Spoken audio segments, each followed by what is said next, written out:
Rugby Championship 2022, folks. It's the All Blacks up against the Springboks. It's the traditional rivalry getting back underway. We had such a massive July in terms of rugby action. It is continued on in August with the Rugby Championship, like I mentioned, a bit more of the traditional rivalry stuff in the North v South.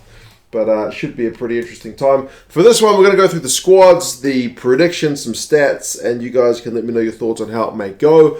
If you're looking to watch and you're in the States, just like in July, all the games for the Rugby Championship are on Flow Rugby, so down in the description. They've also got the NPC if you want to watch some local New Zealand rugby as well. But yeah, all the games for the Rugby Championship live and on demand, so happy days. The Springboks, third in the world.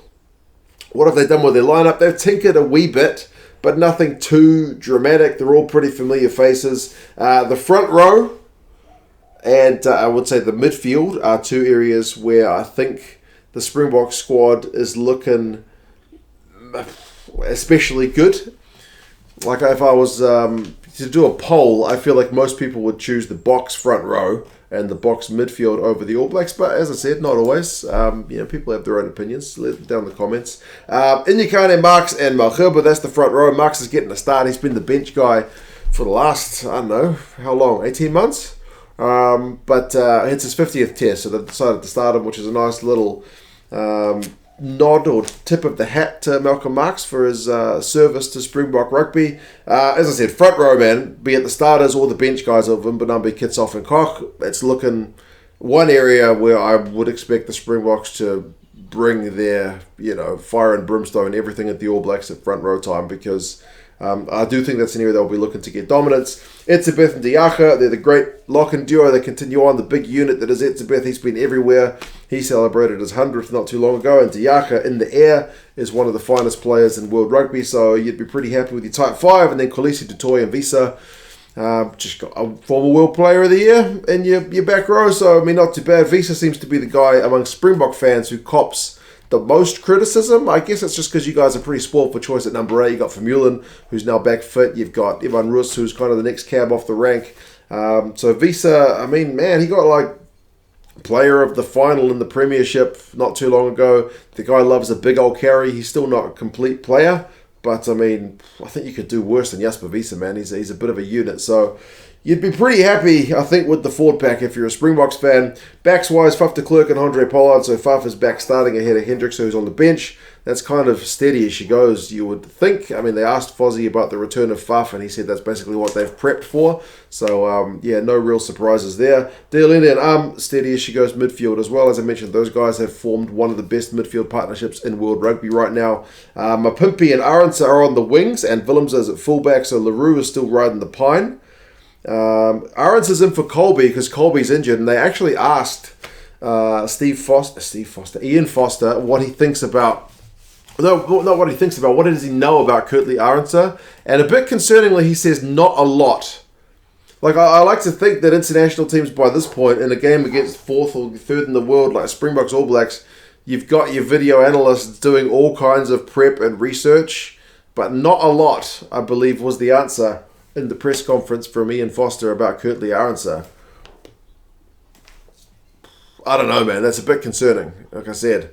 Even a cursory look at the guy's highlights from the URC, the United Rugby Championship, he's like the top run meter guy. He's one of the top clean breaks guys. He's one of the top defenders beaten guys. He's just a real handful, bit of a pocket rocket. Jack Niederber kind of compared him to Colby, saying he's kind of a like-for-like player. So I hope they've done their research on him because he's pretty fleet of foot. So yeah, he's a real live wire, like I said. Murat is in on the bench alongside Mostert and Smith as the forward replacement, so it's just the two backs and Hendricks and Leroux. Murat has come into the 23, and Kwaka Smith, I guess, will cover the back line in a pinch if they were to get any injuries, and he's been pretty impressive in that bench role as well. So like I said, I think you'd be pretty happy with the Springboks lineup. If you're a Springboks fan, of course, there's guys who miss out. Reinach, I think, is still not quite available. They said if things go perfectly for him, maybe Australia, he would be available. Stats-wise for individuals like Jager, one of the top line-out guys in July, he is genuinely just immense in the air. So the All Blacks will have to be on fire. Scrum time is going to be under pressure with that big front row. Line-out time is going to be under pressure with the likes of Jager trying to pinch your ball. Malcolm Marx going to be fired up for his 50th, so yeah, we will see. For the All Blacks, they have made a handful of changes. We are looking a little bit short in the propping stocks. Remember, Nepo Laulala didn't travel. Ofa Tuangafasi didn't travel, so it's probably our first two tight head props. So you end up with Angus Taukei'aho starting alongside Taukei'aho and Bauer. So Taukei'aho was the guy who got dropped for the third Irish test, which was bizarre because he seems to be the most in form of the New Zealand hookers right now. But it's good to see him back. Taukei'aho was supposed to be suspended, remember, but he did one of those tackling courses that reduces your suspension, so he is available. And then Bauer is the only guy to continue in his spot from that third Irish test in the front row. So Taukei'aho is going to have to really step up, I think, in the absence of Nepo and Ofa. But I just think the front row generally is going to be a big test for the All Blacks. Whitelock and Scott Barrett are the locks. Remember, Scott Barrett was a late scratching from the team in that third Irish test. He was supposed to be blindside in that one, but he's back in the lock-in stocks for this one. Remember, Retallick is still out injured with that kind of fractured face or cheekbone or whatever it was. Whitelock continues on. Whitelock and Barrett, I mean, that's still a pretty good lock-in duo. But if you ask me to choose between them and Jager and Etzebeth, I think I know who I would choose personally. Akira Ioane, Sam Cane, and Ardie Savea are the back row. I do like the back row, man. I know people give Sam Cane all kinds of stick. But which New Zealand player has the most average tackles per game across the Irish series? It's Sam Cane. He's a workhorse. I know people don't appreciate workhorses that much. And I'm not saying I would necessarily start Sam Cane ahead of Ardie Savea if I was the coach. Because Ardie Savea is a pretty world-class player. And I do like some of our number 8s who aren't playing. But Sam Cane is still there. Akira had a big game against the Irish with his big ball carries. His ability to get over the advantage line is vital. And Ardie Savea is world-class. I still think he gets into most sides around the world right now, which is not what you can say for all the All Blacks positions, but certainly Ardie Savea has been a standout even when we lose. Backs-wise, Aaron Smith, Beauden Barrett continue on at 9-10. There's been a bit of a clamouring for Richie, but Richie is still on the bench. Havili and Rieko Ioane are the midfield. There's still, I think, a little bit of a question mark about the All Blacks midfield. Remember, Goodhue also is another one who didn't travel. Wings, there's a change with Caleb Clark coming in on the left. He's not played any rugby for a long time. He's been out injured for about 4 months. But he's a big ball-carrying unit. But if there's one thing we know about South Africa, they're actually pretty good at keeping big ball-carrying units quiet. So it's a little bit of an interesting call with Clark ahead of Reese. Then Will Jordan's on the other wing. That guy's a handful for anybody. His July stats were phenomenal, even though the All Blacks lost. And Geordie Barrett, that big boot of his, is still at fullback. So, yeah, it's quite a lot of tinkering. But like I mentioned, there's a few names who weren't available for selection. Bench-wise, it's Coles, De Groot, and Lomax. So, Lomax, who wasn't actually named in the initial squad, was only kind of a cover player, as having to cover on the bench for this one. They didn't call up Fletcher Newell into the 23. He is travelling. A few people thought he might get a crack, but not to be. Dane Coles is there for his experience, apparently. Cody Taylor seems to have dipped out of form recently, so hooker apart from Taukei'aho is kind of an interesting one for All Black selectors right now. Vaa'i is still there on the bench. Shannon Frizzell comes in on the bench. Remember, he didn't play against Ireland. They're looking for something else in terms of, I guess, that aggressive ball carrying. With him being there, Christie, Mo'unga, and Tupaia are the 3 back replacements, so it's a more traditional 5-3 for the All Blacks, unlike the Boks who've got the extra forward, as I mentioned.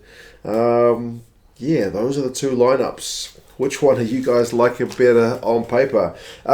Recent history between the sides, it's actually the All Blacks who've got the better of it, with 3 wins to the Boks 1, plus 1 draw among the last 5 games, although the most recent game is that 31-29 game over in the Gold Coast, where the Springboks managed to bounce back, having lost the previous game against the All Blacks 19-17, I think a week before, in the last year's Rugby Championship, where they played all the games in Australia.